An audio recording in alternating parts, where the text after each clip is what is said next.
चौधरी साहब इंतहाई काबिल एहतराम हमारे मेजबान आज की इस पुरतपाक सेरेमनी के जो हमारे मेजबान हैं राजा वाहिद साहब, इंतहाई काबिल एहतराम हमारे टिकट होल्डर राजा वकार मुमताज साहब, इंतहाई काबिल एहतराम साबिका डिप्टी मेयर इस्लामाबाद चौधरी रिफत जावेद साहब, इंतहाई काबिल एहतराम सरदार मेहताब अहमद साहब, इंतहाई काबिल एहतराम हमारे बड़े पुरजोश कारकुन उमर मुगल साहब, इंतहाई काबिल एहतराम साबिका डिप्टी मेयर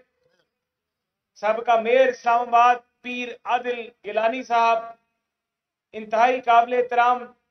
मुस्लिम लीग नून शोबा खवातीन की इस्लामाबाद की सदर मोहतरमा फरा अकबर साहिबा, इंतहाई काबिल एहतराम मिसेज अशरफ साहिबा, इंतहाई काबिल एहतराम राजा हारून साहब और वो नौजवान बच्चा मतीउल्लाह जिसने आज पुरजोश एक नज़म पढ़ी और हम सब में जोशो खरोश पैदा किया। मैं देख रहा हूं कि हमारे इस वक्त मुल्क कौम पाकिस्तान में जो एक हालात हैं, उन हालात में जिस तरीके से पाकिस्तान में एक अफसोसनाक वाकया हुआ 9 मई का, उस वाकया के बाद जिस तरह से एक ऐसी सियासी जमात जो एक धांधली के जरिए पाकिस्तान की सियासत में जिसको लाया गया, एक ऐसी सियासी जमात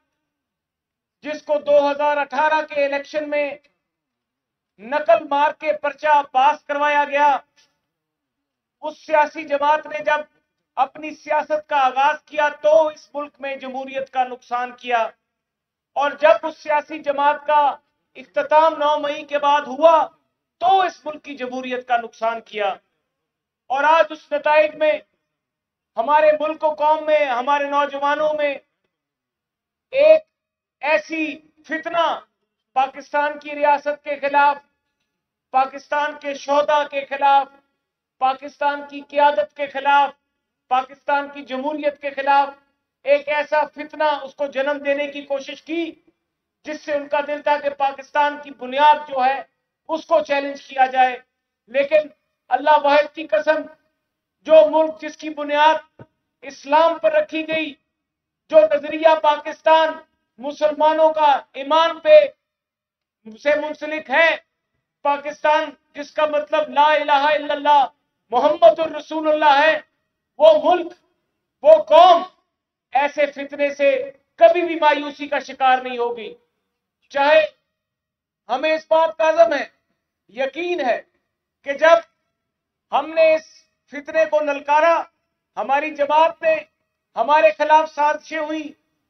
तरह तरह की साजिशें हुई। आज वो जो बात करते हैं वो दिन भूल गए कि 2013 में किस तरीके से पाकिस्तान की पार्लियामेंट पे हमला किया गया, नवाज शरीफ को हुकूमत बनाते साथ ही साजिशों का सामना किया गया।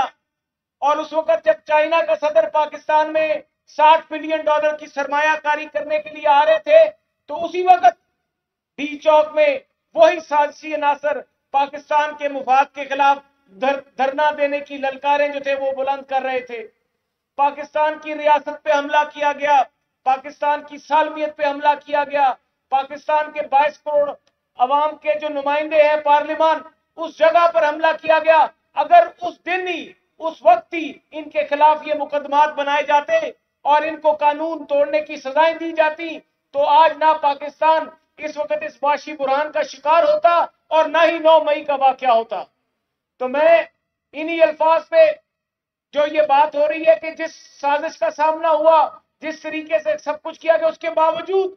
वो मर्द मुजाहिद मियां मोहम्मद नवाज शरीफ, जिसने उन तमाम साजिशों के बावजूद, उन लॉकडाउन के बावजूद, उन धरनों के बावजूद, पार्लियामेंट पे हमले के बावजूद भी उसने पाकिस्तान की तरक्की का सफर जो था उसको पाया तकमील तक पहुंचाने के लिए पूरी कोशिशें की। पाकिस्तान लोड शेडिंग के अंधेरों में गुम हो गया था। 19 घंटे की लोड शेडिंग पाकिस्तान में थी। 2013 के इंतखाबात आए, تو ہماری جماعت نے نعرہ لگایا کہ اس ملک میں سے اندھیرے ختم کریں گے بلکہ سستی بجلی بھی پیدا کریں گے. تو نواز شریف نے کر کے دکھایا. 2016 میں اس ملک میں سے بجلی کا بحران ختم ہوا, لوڈ شیڈنگ کا خاتمہ ہوا, اور وہی نواز شریف جس نے کہا تھا میں پاکستان کو ایشیا کا ٹائیگر بناؤں گا, اسی پاکستان کے اسی شیر مرد مجاہد کی وزارت عظمیٰ کے دوران چائنا کے صدر پاکستان آئے. 60 ارب ڈالر کی سرمایہ کاری ہوئی, پاکستان میں سڑکوں کے مزید جال بچھے, بجلی گھر لگے,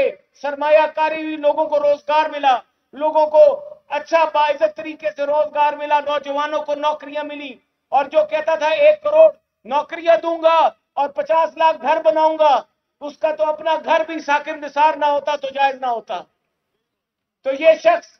جو بندہ یہاں پر باتیں کرتا اور جو یہ ساری چیزیں کرتے رہے, تو میں بلکہ بارہ کہو کی عوام سے میں ایک اپنا ذاتی واقعہ بتاؤں گا کہ ایک دن میں دیکھتا رہا 3.5 سال کے اسلام آباد میں کیا تعمیر و ترقی کا کام ہو رہا ہے. ہم بھی پارلیمنٹ میں تھے, چاہے ہمارا حلقہ اسلام آباد نہیں ہے, سرگودا ہے, لیکن جب ہم اجلاس اٹینڈ کرنے آتے, بڑا وقت ہم اسلام آباد میں گزارتے, تو ہم دیکھتے ہیں کہ اسلام آباد کی عوام کی خوشحالی کے منصوبوں پہ کیا کام ہو رہا ہے. تو پچھلے 3.5 سال میں نے اگر کوئی اسلام آباد میں کام ہوتا دیکھا 12 کہو کے پاس, تو ایک دن میں گزر رہا تھا, مری جا رہا تھا, رستے میں نے دیکھا ایک یو ٹرن کا افتتاح ہوا. میں حیران ہو گیا, میں نے زندگی میں پہلی دفعہ ایک یو ٹرن کا افتتاح دیکھا, اور میں نے اس کی تصویر کھینچ کے اس وقت کے MNA کو بھیجی. میں نے کہا مبارک ہو, تم نے اپنے لیڈر کی روایت کو قائم رکھا ہے اور تم نے بھی یو ٹرن کا افتتاح کیا. تو یہ کام ہوا آپ کے حلقے میں, یہ کام ہوا آپ کے علاقے میں کہ ایک یو ٹرن بنا. اور شہباز شریف کا ایک سال کا 8 مہینے کا دور آیا, تو آپ کے بائی پاس بنے, آپ کے علاقے میں ترقیاتی کام ہوئے, ان کا آغاز ہوا. اور انشاءاللہ نواز شریف صاحب جب پاکستان واپس لوٹیں گے تو وہی ترقی کا سفر جس کا اختتام ایک عدالتی, ایک جعلی جھوٹے عدالتی فیصلے کے ذریعے کیا گیا, دوبارہ سے جن لوگوں نے نواز شریف کے خلاف سازش کی, اللہ نے کہا میں نے اپنا فیصلہ, میاں نواز شریف نے کہا کہ میں نے اپنا فیصلہ اللہ پہ چھوڑا ہے. تو دیکھیں وقت نے دکھایا کہ ایک ایک سازشی عنصر, ایک ایک شخصیت جو سازش میں ملوث تھی, وہ ایک ایک شخصیت بتاتی رہ گئی کہ میں نے اس طرح نواز شریف کے خلاف فیصلہ کیا. شوکت صدیقی صاحب کی باتیں سن لیں, وہ چیف جسٹس جو آزاد کشمیر کے یا گلگت بلتستان کے جو چیف جسٹس ہیں, ان کی گفتگو سن لیں. انہوں نے بتایا ہمارے سامنے ساکن نثار نے کہا ہے کہ مجھے نواز شریف کو نااہل کرنا ہے, اس کی بیٹی کو جیل بھجوانا ہے, ان کو الیکشنوں سے پہلے جیل میں اندر کرنا ہے, تاکہ پاکستان جو ہے اس میں یہ ترقی کا سفر جس کا آغاز نواز شریف نے کیا تھا, اور نون لیگ کی اگر 2018 میں حکومت آ جاتی تو ملک پھر ترقی کے راستے پہ اسی طرح گامزن ہوتا, وہ نہ ہو سکے. اور اس کا نتیجہ کیا نکلا, ایک ایک کر کے, کیونکہ یہ وطن عزیز, اللہ تعالیٰ نے یہ وطن عزیز جو مارز وجود میں آئے, یہ تو لا الہ الا اللہ محمد رسول اللہ کے نام پہ آئے. تو کوئی دشمن, کوئی سازشی, کوئی بھی فتنہ اس ملک کا کوئی بھی کچھ بگاڑ نہیں سکتا. تو انشاءاللہ تعالیٰ آپ میرے ساتھ وعدہ کریں کہ ہمارا وہ مرد مجاہد جس نے اپنی زندگی کے 10 سال اس ملک کے لیے جلا وطنی میں گزارے, اس کا استقبال کرنے آپ مینار پاک